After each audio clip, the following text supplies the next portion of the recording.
আপনার শ্রেষ্ঠ সম্পদ। মাদকের কুফল সম্পর্কে তাকে সচেতন করুন। সম্মানিত উপস্থিতি, এ পর্যায়ে সরকারি কলেজের সাবেক সম্মানিত অধ্যক্ষ, সাংস্কৃতিক ব্যক্তিত্ব, আমাদের সকলের প্রিয় ভাজন ব্যক্তিত্ব প্রফেসর মাইনুদ্দিন পাঠান মহোদয়কে শিশুদের উদ্দেশ্যে কিছু বলবার জন্য বিনীত অনুরোধ জানাচ্ছি।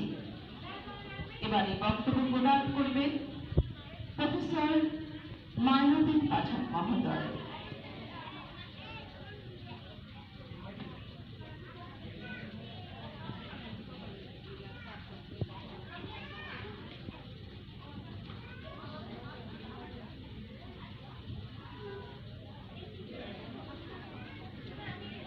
মাদক বিভাগ